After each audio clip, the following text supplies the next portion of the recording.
So sustainability, we have to cut all the carbon. We looked at vehicles earlier, and the other source was houses.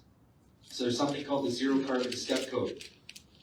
Every year for the next 7 years to 2030, we're going to make continuous improvements on sustainability and cut greenhouse gases. By 2030, the BC government says the BC Building Code, there will be no gas in any new builds. They also say that all new heating, water heating and space heating must be 100% efficient. So that means no gas, unless you use gas with a heat pump. But we know heat pumps are more expensive than gas. So if you get rid of your gas furnace, are you going to buy a gas furnace with a heat pump and pay twice the cost, or are you just going to get a heat pump? You're just going to get a heat pump. So basically it's a ban on all gas. They also want to retrofit all the old houses because they say the old houses are inefficient. That's where we have to save our carbon emissions from. They want to do 2% of the houses every year into 2050. And to do that, they recognize that there's no point putting a heat pump in a house and spending all that money unless you do a full retrofit. So they want you to do the insulation, upgrade the electrical, put in an EV charging station, do the whole thing. The cost of that, you're looking anywhere from $80,000 to $100,000 depending on the house and what you get done. Okay? But who's got the money to pay for that? Well, the government knows that you guys don't have the money, but don't worry, they got a solution. Okay? Government solutions. So up there, you see there's that little triangle. It says, I don't know if you can see it, it says right at the top is the first or primary lien, then the second lien, and the third lien.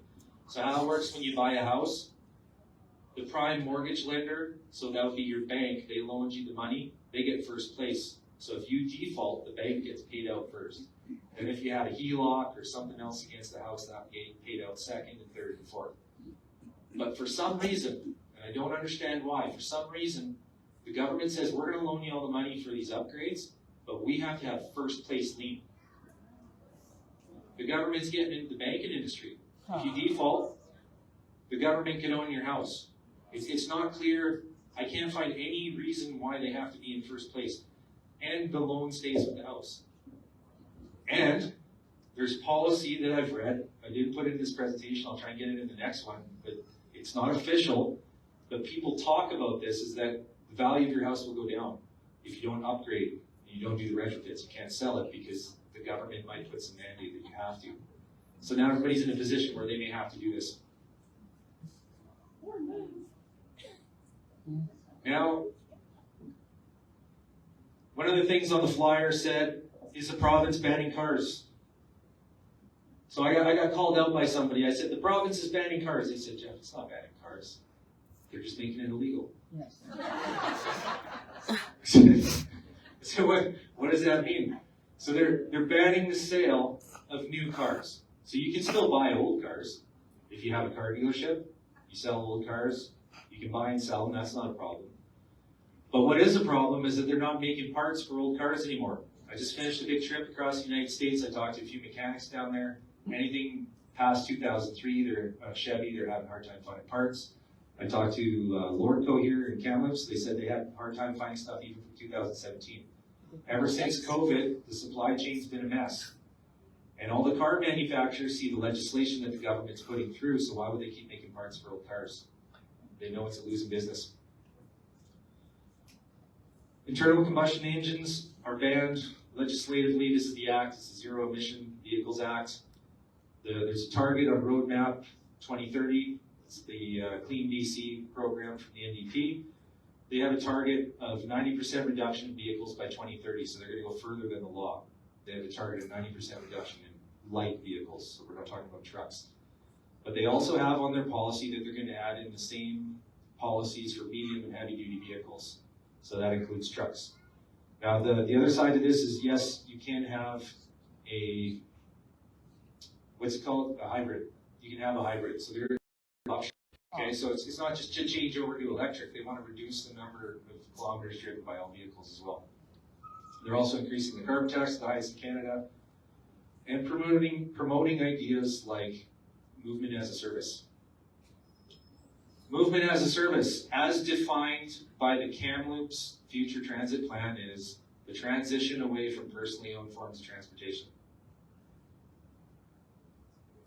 It's also known as ride sharing, the sharing economy. If you go online and you look up the World Economic Forum, they'll call it something different. It's called stakeholder capitalism.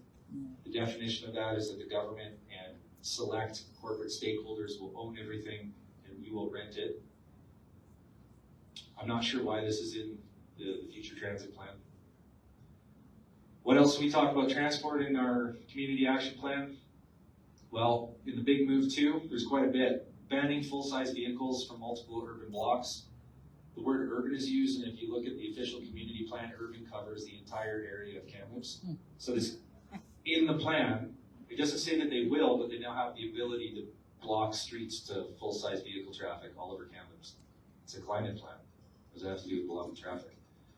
Restricting neighborhood roads to residents only. Again, what does that have to do with climate? And how would you do that?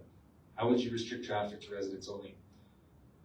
Temporarily at first blocking and then later converting roads to daycares and things.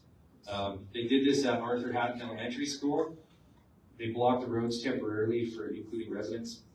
Thin streets, converting roads, and then this is one that's really interesting. Big Move 3C, which is zero emission delivery zones. So this is not for us, but for any commercial deliveries, they must be zero emission within certain zones. And this gets into the low emission zone, like you hear about in London, where people are out there smashing the cameras because if you drive your car that has emissions into a certain area, you get a ticket. So how are they going to implement that here in Kamloops? And then this one here, if there's ever any doubt in your mind what the goal is, this is from the Sustainable Kamloops plan from 2010, reducing vehicle ownership. You say it right there. Is this even possible? Can we electrify everything? No. Well, maybe. We might. There's a way we can do it. There's absolutely a way we can do it, guys. Don't be so negative, okay? So if we look at all the energy, this is just an energy equivalent. If you take all the gasoline sold, it's 41 terawatt hours in British Columbia. If you take all the diesel you added on there, now we're at parity. So we'd have to double our power generation to replace the diesel and gasoline. And if you add in the gas for heating and space heating, you add another 23 terawatts. Now, the argument is, well, there's efficiencies there with heat pumps. Okay, we can cut that by 50%. Maybe with diesel, we'll take 30% off. Cars, we'll probably take 50% off. We're still short by 40 terawatt hours, at least. And we're coming on, with the Site C dams coming online, that's going to be another like 7 to 8 terawatt hours per year. That doesn't plug the hole, and there's no new dams being built. And they started talking about building Site C in the 80s. So there's a shortfall. To make that, we're going to have to increase power output. There's no way we're coming up with that much power. So that means we're going to have to do something else. It means we're going to have to increase efficiency. So there's only so efficient you can get. There's the law of thermodynamics. If you're heating water, you got to get the heat from somewhere. We could decrease the number of cars. That's one way to do it. Then we could also decrease the number of kilometers that those cars drive. That's another way.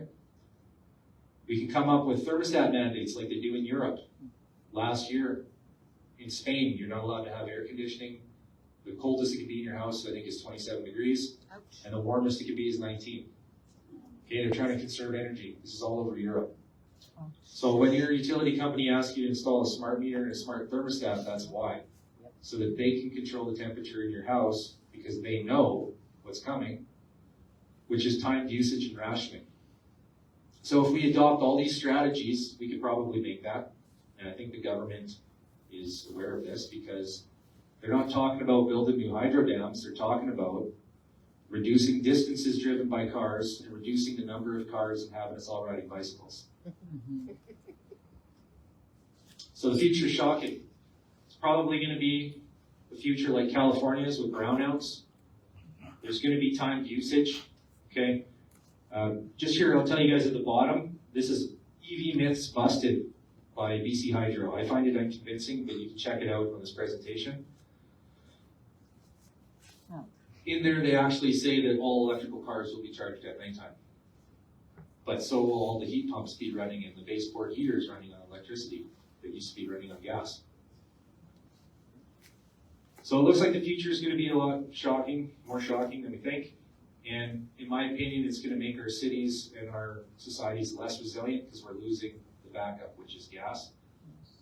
And then one thing else we should be thinking about, guys, is that all the roads were built with taxes on gasoline and fossil fuels. Once that's all gone, how are we going to pay for that? Well, there's going to be extra taxes that are going to be placed on EVs, so they're affordable and cheap right now because all the fossil fuels are paying for it. But once that's gone, how are we going to pay for it? Solutions. So there's a lot of moving parts here. There's a lot of moving parts, the different overlapping jurisdictions, federal, provincial. But what we can do from a local level, which is why we started the KCSC, is to start replacing language in the plans with common sense language. Whereas instead of just doing everything sustainable just because, we're going to start putting in things like where practical, effective, economically feasible, and the most important thing would be agreed upon by the community. Okay? Yeah.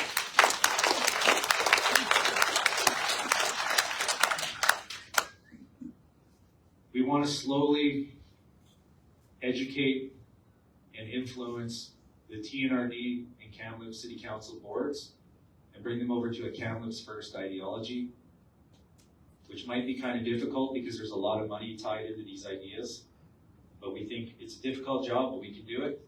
We can have them eventually push back against the lobbyists and the federal and provincial government and say, no, we don't want to do this. We want local governance for local problems. And with that, guys, I'm done. Thank you very much.